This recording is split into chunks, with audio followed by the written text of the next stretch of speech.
Hello दोस्तों, मैं राम मिलन आप लोगों के समक्ष एक छोटी सी कहानी लेकर आया हूं जिसका शीर्षक है बूढ़ी घोड़ी लाल लगाम।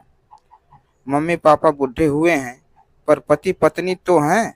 बूढ़ी घोड़ी लाल लगाम, शायद यही कहा बड़ी बहू ने। सुनते ही सासू माँ ठिठक गई और पलट कर बोली, कुछ कहा तुमने बड़ी बहू? नहीं नहीं, मैंने तो कुछ भी नहीं कहा मम्मी जी।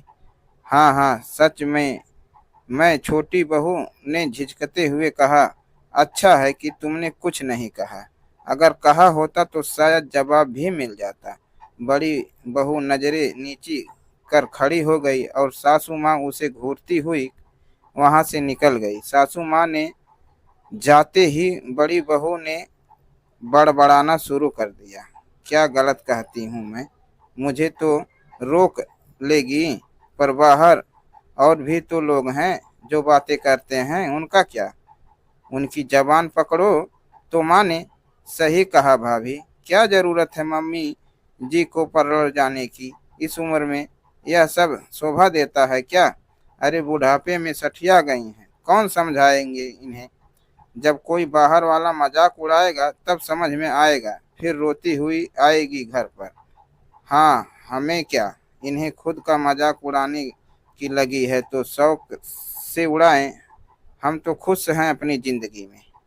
वैसे भी किसी फर्क पड़ता है? पापा जी तो कुछ कहते नहीं, और इस उम्र में कौन सा पापा जी निहार रहे हैं उन्हें, जो इतना सज धज कर तैयार हो रही हैं। यह तो है भाभी, दिया बुझाने से पहले फड़फड़ाता है ना, वही हालात इंसान की बुढ़ापे में हो जाती है। छोटी बहू ने भी बड़ी बहू की हाँ में हाँ मिलाई और दोनों जोर जोर से हंसने लगे। दरअसल बात यह थी कि मधु जी के पति सोमोस जी का आज 17वां जन्मदिन था, जिसे वे धूमधाम से न मनाकर सिर्फ अपनी पत्नी के साथ मनाना चाहते थे। इसके लिए उन्होंने एक रेस्टोरेंट में टेबल भी बुक करा ली थी। उसके बाद मूवी देखने का प्रोग्राम था। मतलब यह कह सकते हैं कि आज का पूरा दिन मधु जी और समोसे जी के साथ बिताना चाहते थे, और मधु जी इस दिन को यादगार बनाना चाहती थी। इसलिए उन्होंने सोचा कि क्यों ना पार्लर जाकर थोड़ा लाइट मेकअप ही करवा लो। सोमेश जी को अच्छा लगा। बस यही सोचकर वे पार्लर निकल गईं, और यही बात दोनों बहुओं को खटखटा रही थी कि देखो तो मम्मी जी और पापा जी बुढ़ापे में कैसे कैसे गुल खिला रहे हैं। खैर दोपहर के 1 बज रहे थे। सोमोस जी अपने कमरे से तैयार होकर बाहर निकले तो एक पल के लिए बेटे बहू पोते पोती उन्हें देखते ही रह गए। हमेशा कुर्ता पैजामा पहने रहने वाले पापा जी आज सूट टाई में तैयार होकर जच रहे थे। पापा जी बार बार घड़ी की तरफ देख रहे थे। फिर उन्होंने अपने बड़े बेटे से पूछा, अरे बेटा, तुम्हारी मम्मी आ गई क्या? नहीं पापा, बस आने में ही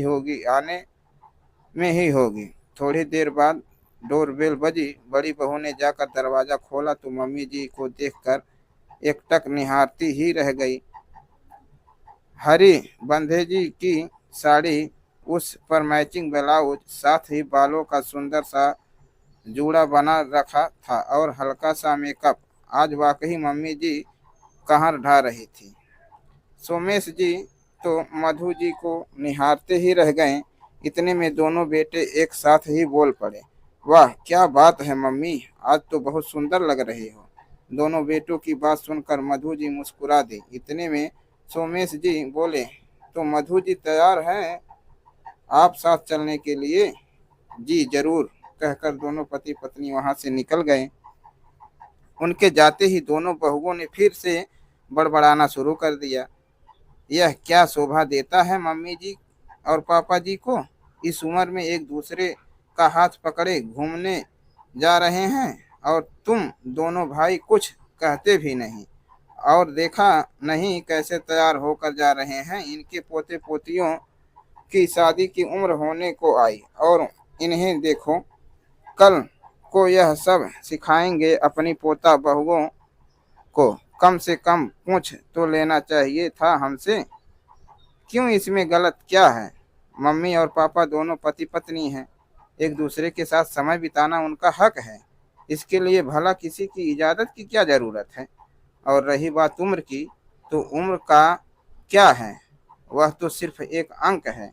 उम्र के साथ क्या संभावनाएं बदली जाती हैं। तुम लोगों के हिसाब से तो कल को हम लोग पति पत्नी ही नहीं रहेंगे, और हमारे बेटे बहुए डिसाइड करेंगे कि हमें क्या करना है और क्या नहीं।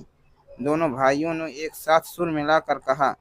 जब बात खुद पर आई तो दोनों बहुएं एक बार सोचने को मजबूर हो गईं कि गलत तो कुछ भी नहीं है।